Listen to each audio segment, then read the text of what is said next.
മലയാള സിനിമയിൽ ഇപ്പോൾ തിളങ്ങി നിൽക്കുന്ന താരങ്ങളിൽ ദിലീപിനോളം വ്യത്യസ്ത കഥാപാത്രങ്ങൾ ചെയ്തിട്ടുള്ള താരങ്ങൾ കുറവാണ്. ഒരു സിനിമയിൽ തന്നെ വ്യത്യസ്തമായ 2 കഥാപാത്രങ്ങൾ നിഷ്പ്രയാസം നടന് ചെയ്യാൻ ഫലിപ്പിക്കാനും സാധിക്കും. ഒരു സാമൻ 2 കഥാപാത്രങ്ങൾ തമ്മിൽ ഉണ്ടാവില്ല. പച്ചക്കുതിര, കുഞ്ഞിക്കൂനൻ, മായാമോഹിനി, തിളക്കം തുടങ്ങിയ സിനിമകൾ അതിന് ഉദാഹരണങ്ങളാണ്. മായാമോഹിനിക്ക് വേണ്ടിയുള്ള ദിലീപ് ഏറ്റവും കൂടുതൽ ബുദ്ധിമുട്ടിയിട്ടുള്ളതും സ്ത്രീയുടെ ശരീരഭാഷ വരുത്താനും മുഖം രൂപപ്പെടുത്തിയെടുക്കാനുമെല്ലാമായി ഒരുപാട് പ്രയത്നിച്ചു. വാക്സിങ്, ത്രെഡിങ് പോലുള്ളവയ്ക്ക് വരെ വിധേയമായിരുന്നു.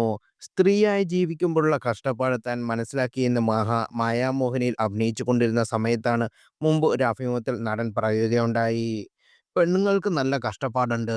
ഒറ്റയ്ക്കൊരു പെൺകുട്ടി റോഡിൽ പോയിട്ടുള്ള ആയാലുള്ള അവസ്ഥകളുണ്ടല്ലോ.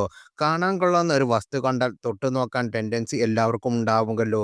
നമ്മൾ ആ ടൈപ്പ് അല്ലാത്തതുകൊണ്ട് വേറെ ആംഗിളിൽ സ്ത്രീകളുടെ കഷ്ടപ്പാടുകളെക്കുറിച്ച് സംസാരിക്കും എന്ന് പറഞ്ഞുകൊണ്ടാണ് ദിലീപ് സംസാരിച്ചു തുടങ്ങിയത്. മായാമോഹനിൽ അഭിനയിക്കുന്ന സമയത്ത് സ്ത്രീയായി ഒരുങ്ങിയ ശേഷം മനുഷ്യന്റെ അത്യാവശ്യ കാര്യങ്ങൾ ചെയ്യുന്നതിൽ ഞാൻ പെട്ടുപോയിട്ടുണ്ട്. അന്ന് സ്ത്രീകൾക്ക് ഇത്രയേറെ ബുദ്ധിമുട്ടുകൾ ഉണ്ടല്ലോ എന്ന് തോന്നിപ്പോയി. സ്ത്രീകൾ ബ്യൂട്ടി പാർലറിലേക്ക് സന്തോഷത്തോടെ പോകുന്നത് കാണുമ്പോൾ ഇപ്പോൾ ഭയങ്കര ഹാപ്പിയായിരിക്കും എന്നാണ് ഞാൻ കരുതുന്നത്. ത്രെഡ് ചെയ്യുമ്പോഴാണ് എനിക്ക് മനസ്സിലായത് അത് അവിടെ പോയി കരയുകയാണെന്ന്. ചില സ്ത്രീകൾ മേക്കപ്പ് ഇല്ലാതെയും ഭംഗി തോന്നും. കുറെ സ്ത്രീകളെ അണിഞ്ഞൊരുങ്ങി വരുമ്പോഴാണ് കാണാൻ ഭംഗി.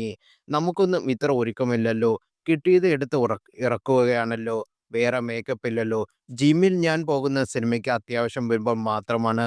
അല്ലാത്ത സമയങ്ങളിൽ ചിലപ്പോൾ ജോഗിങ്ങിനും ചോറ് കഴിക്കരുതെന്ന് തീരുമാനിച്ചാലും അറിയാതെ കഴിക്കുകയും അത് പലപ്പോഴും വയറു ചാടാൻ കാരണമായിട്ടുണ്ടെന്ന് നടൻ ശരീര സംരക്ഷണത്തെക്കുറിച്ച് ചോദിപ്പിച്ചപ്പോൾ പറഞ്ഞത്. ന്യൂ ജനറേഷൻ എന്ന സിനിമകളെ തരംതിരിച്ച് കാണുന്നതിനെക്കുറിച്ചുള്ള തൻ്റെ അഭിപ്രായം അതേ അഭിമുഖത്തിൽ ദിലീപ് പങ്കുവച്ചു. ന്യൂ ജനറേഷൻ സിനിമകൾ എന്ന് മുദ്ര കുത്തിയിരിക്കുന്ന സിനിമകളുടെ സംവിധായകരിൽ ഒരാൾ ആഷിഖ് അബു ആണ്. ദിലീപേട്ട ഈ പേര് ആരാണ് കൊണ്ടുവന്നതെന്ന് പോലും അറിയില്ല. സിനിമയ്ക്ക് അകത്തുള്ള ആളുകളല്ല ഇത് പറയുന്നത്.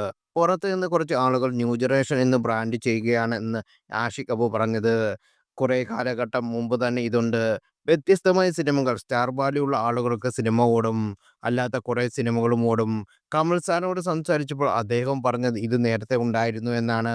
വേണുചേട്ടൻ, ഭരത് ഗോപി സാർ എന്നിവരെയൊക്കെ വെച്ച് വേറെ ടൈപ്പ് സിനിമകൾ ഇവിടെ എത്തിയിരുന്നു. അതിനിടെ മമ്മൂക്ക, ലാലേട്ടൻ പോലുള്ളവരുടെയും പടങ്ങൾ ഓടുന്നുണ്ട്. എല്ലാ കാലഘട്ടത്തിലും വ്യത്യസ്തമായ സിനിമകൾ സംഭവിക്കാറുണ്ട്.